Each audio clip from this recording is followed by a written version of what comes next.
கவனிங்க, இப்போ நாம் டிஎன்பிசியில் ஏற்கனவே என்னென்ன படிக்கணும் அப்படிங்கிறத சொல்லிட்டோம். அதை பற்றின ஒரு முழு விவரங்களை பற்றி பார்ப்போம்.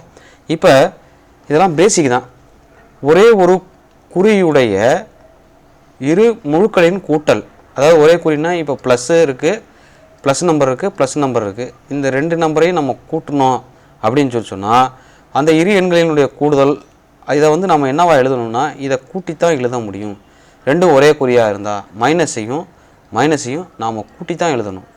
ரெண்டும் ஒரே குறியாக இருந்தால் அதை கூட்டணும். இப்போ வெவ்வேறு குறியுடைய இரு முழுக்களின் கூட்டல் பலன், இப்போ ஒரு மைனஸ் இருக்குது, அதையும் ஒரு ப்ளஸ்ஸையும் கூட்ட போகிறோம் அப்படின்னா அவ்விரு எண்களின் வேறுபாடு ஆகும். மேலும் பெரிய எண்ணின் குறியை அது பெற்றிருக்கும். இது வந்து கூடுதல். நல்லா பார்த்துங்க, கூடுதல். அப்போ அடுத்தடுத்து கீழே நமக்கு நிறைய சம்பளம் கொடுத்துருப்பாங்க. என்ன அப்படின்னா பாருங்களேன், இப்போ இந்த மாதிரி கணக்கெலாம் ரொம்ப முக்கியமான கணக்கு. -40 மற்றும் +30 இந்த ரெண்டையும் நாம் என்ன செய்யணும்னா கூட்டணும்.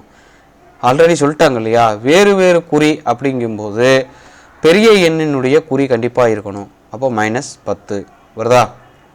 அது கண்டிப்பாக வேறுபாடு தான். இங்கே நான் உங்கள்கிட்ட சொல்லிட்டேன் இல்லையா, வேறுபாடாக தான் இருக்கும். இரு எண்களும் வேறு வேறு குறியை பெற்றிருந்து நடுவில் ப்ளஸில் இருந்தால் அது கண்டிப்பாக பெரிய நம்பரோட குறி போடணும். அடுத்தது பாருங்கள், 60 50ன்னு கொடுத்துருக்கு. இந்த ரெண்டும் வேறு வேறு குறி, அதாவது சிம்பிள் வேறு வேறு சிம்பிள். இது ப்ளஸ் சிம்பிள், இது மைனஸ் சிம்பிள். ஸோ இது ரெண்டையும் நாம் என்ன பண்ணணும் அப்படின்னா கண்டிப்பாக பெரிய நம்பரோட சிம்பிளை போடணும். இப்போ 60 - 50 அதனுடைய வேல்யூ 10. அடுத்து அதே மாதிரி கொடுத்துருக்காங்க. ரெண்டும் ஒரே சிம்பிளை கொடுத்துருக்குறாங்க. -70 -12 இந்த ரெண்டையும் நாம் என்ன செஞ்சாகணும்னா ஆட் பண்ணணும். கூட்டுன்னா ஆட் பண்ணுறோம். ஆட் பண்ணும்போது நமக்கு -82 அப்படிங்கிறது வரும். ஏன்னா ரெண்டும் ஒரே குறி. சரிங்களா? அடுத்தது இதில் இந்த கணக்கு பாருங்களேன். ஒரு நீர்மூழ்கி கப்பலானது கடல் மட்டத்திலிருந்து 32 அடிகள் கீழே உள்ளது. கீழேன்னா என்ன அர்த்தம்னா மைனஸு. இப்போ 4 இப்போ கிராஃபு நம்ம போட்டிருப்போம் சின்ன வயசுலலாம். இந்த பக்கம் வந்து +x இருக்கும், இந்த பக்கம் y +y இருக்கும், இந்த பக்கம் -x இருக்கும், இந்த பக்கம் -y இருக்கும். அவங்க என்ன சொல்கிறாங்கன்னா கடல் மட்டம், இதான் கடல் மட்டம்னு வச்சுங்களேன். இந்த கடல் மட்டத்திலேருந்து கீழே இருக்குங்கிறாங்க. அப்போ -32 இருக்கா, வருதா? -32 என குறிக்கலாம். பிறகு அது 8 அடிகள் மேல் நோக்கி நகர்கிறது. அப்போ -32லேருந்து 8 அடி மேல் +8 மேல் நோக்கி போகுது. +8 எனில் அந்த நீர்மூழ்கி கப்பல் இருக்கும் ஆழத்தை காண்க அப்படின்னா இது ப்ளஸ் சைடு போகிறதுனால அப்போ -32 ப்ளஸ் ஒரு 8. இப்போ ரெண்டையும் நம்ம கழிச்சு தான் ஆகணும். ஏன்னா இது மைனஸு, இது ப்ளஸ்ஸு. கழிக்கும்போது -24 அப்படிங்கிறது வரும் ஆன்சர். அப்போ என்ன சொல்கிறோம் அப்படின்னா 24 அடிகள் கீழே உள்ளது, மைனஸ், அதனால் கீழே உள்ளது அப்படிங்கிறத சொல்லணும். அடுத்தது பார்த்திங்கன்னா, சீதா தனது சேமிப்பான ரூபாய் 225 அலுவலக பொருட்களை வாங்கும் கடைக்கு சென்று கடன் அட்டையை பயன்படுத்தி, அதாவது கிரெடிட் கார்டை பயன்படுத்தி 400 ரூபா பொருட்களை வாங்குகிறார் எனில் 225 ரூபா தான் வச்சுருக்கிறாங்க. ஆனால் அதுக்கு 400 ரூபா பொருளாக வாங்குகிறாங்க. பாருங்கள், காசு கூட இருக்கா, அதனால் அப்போ மைனஸ்ன்னு நம்ம போடுறோம். 225லேருந்து 400 மைனஸ் பண்ணால் -175. அப்போ நம்ம வந்து 175 ரூபா நமக்கு இன்னும் கடை இருக்குதுன்னு அர்த்தம். சரிங்களா? ரைட். அடுத்தது பாருங்கள், எடுத்துக்காட்டு 1.6. தரைத்தளத்திலிருந்து ஒருவர் 6 தளம் மேலே செல்கிறார். நான் சொல்லிட்டேன் மேலே அப்படின்னா நமக்கு என்ன சொல்லியிருக்கேன், ப்ளஸில் வரும், வருதா?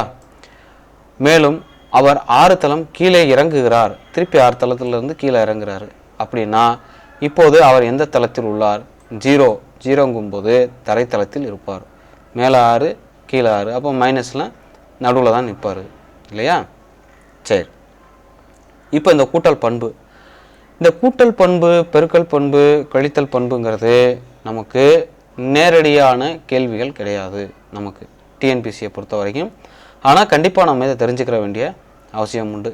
என்ன அப்படின்னா பாருங்கள், பொதுவாக A அண்டு பி என்பன 2 முழுக்கள் எனில் ஏ கூட்டல் பிங்கிறது ஒரு முழு. இதைத்தான் நம்ம என்ன சொல்லணும் அப்படின்னா இப்பண்பினை கூட்டலின் பரிமாற்று பண்பு அப்படின்னு நம்ம சொல்கிறோம். சரிங்களா?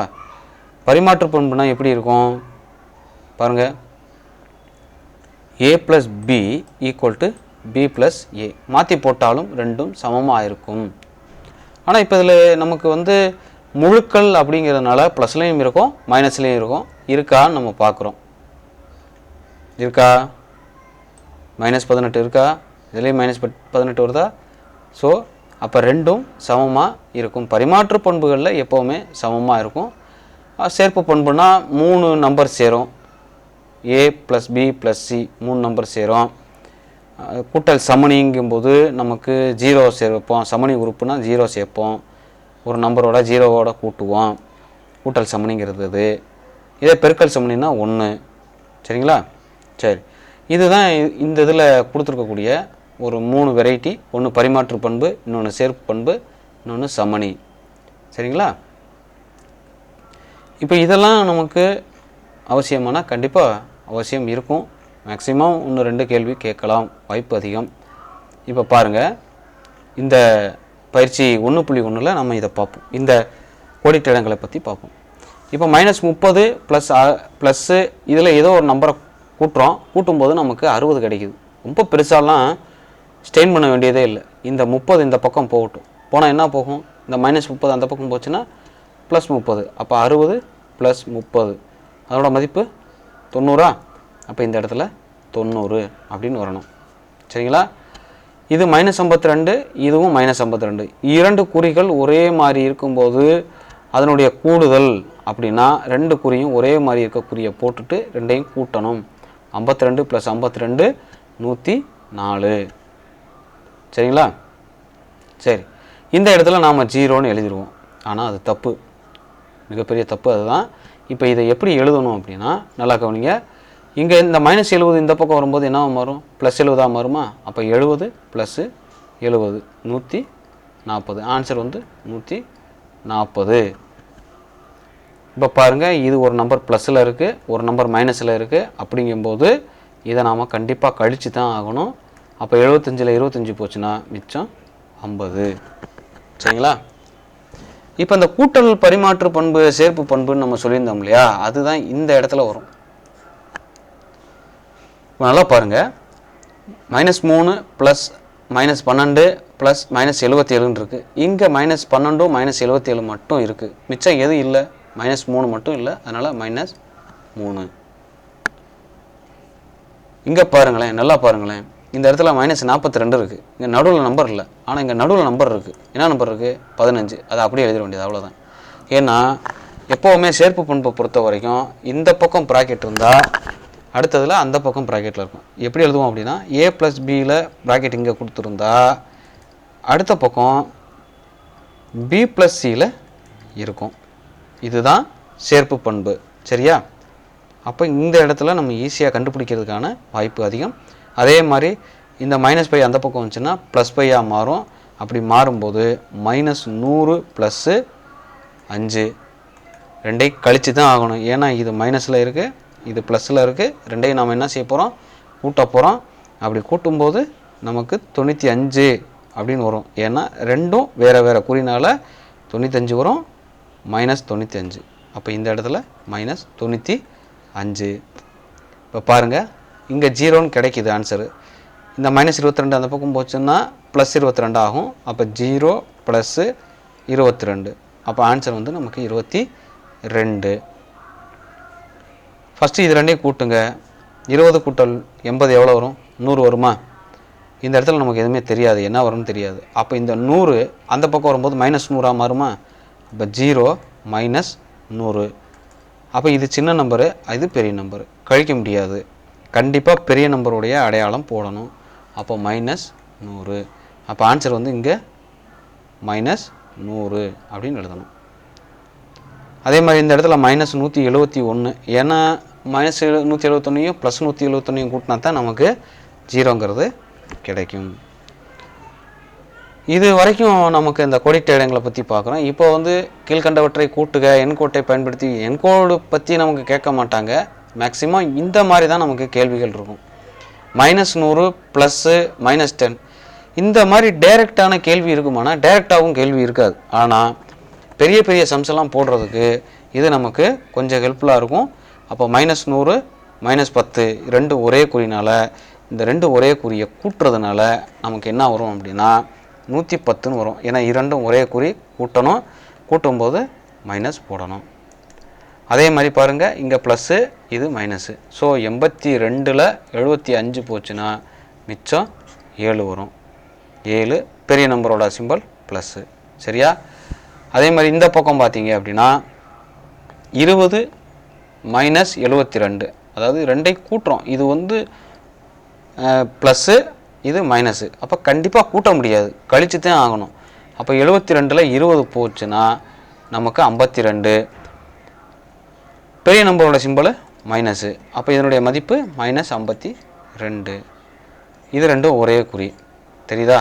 அப்போ நமக்கு 63 -63 வேல்யூ அவ்வளோதான். அதே மாதிரி இது ரெண்டும் மைனஸு, இது ரெண்டையும் கூட்டிட வேண்டியதான். -225 ஒரு 63 ரெண்டையும் ஆட் பண்ணிங்கன்னா 8 8 2. அப்போ -288 ஆன்சர். அவ்வளோதான்.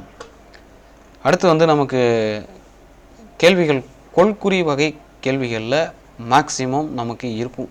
ஏன்னா இந்த மாதிரியான கேள்விகள் தான் அடிக்கடி கேட்கக்கூடிய கேள்வி.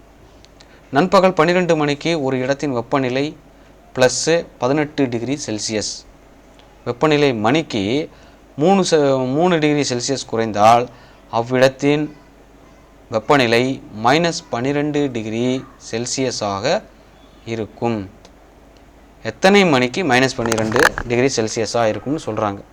அப்போ நாம் குறைச்சிட்டே வரணும். எப்படி குறைக்கணும்? 12 மணி நண்பகல் 12 மணினா இது 12 PM அப்படின்னு அர்த்தம். 18 டிகிரி இருக்கா? 3% நம்ம 3 டிகிரியாக குறைஞ்சிட்டே வருதா?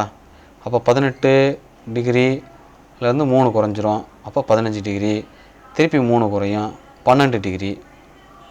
அப்போ 12 டிகிரிங்கும்போது இது +12 டிகிரி. சரியா? இப்போ இது எத்தனை மணிக்கு? இது 12 மணிக்கு, அதுக்கப்புறம் இது 1 மணிக்கு, அப்புறம் இது 2 மணிக்கு. குறைஞ்சிருச்சா? ஒவ்வொரு மணிக்கும் ஒன்றா குறைஞ்சிட்டே வருது இல்லையா? அப்போ இது 2 மணிக்கு நமக்கு எத்தனை டிகிரி இருக்கும்? -12 டிகிரி இருக்கும். அது அப்படியே ஆப்போசிட்டாக மைனஸில் போட்டோம் அப்படின்னா அப்போ நள்ளிரவு 12 மணி, நண்பகல் 12 மணியிலேருந்து சாரி இங்கே வந்து எப்படி போகணும்னா பிற்பகல் 10 மணிக்கு போயிடும். இப்போ நீங்கள் குறைச்சிட்டே வந்தீங்கன்னா பாருங்களேன், 12ல் 3 போச்சுன்னா 9. அப்போ 3 மணிக்கு 9 டிகிரி இருக்கும், 4 மணிக்கு 6 டிகிரி இருக்கும்.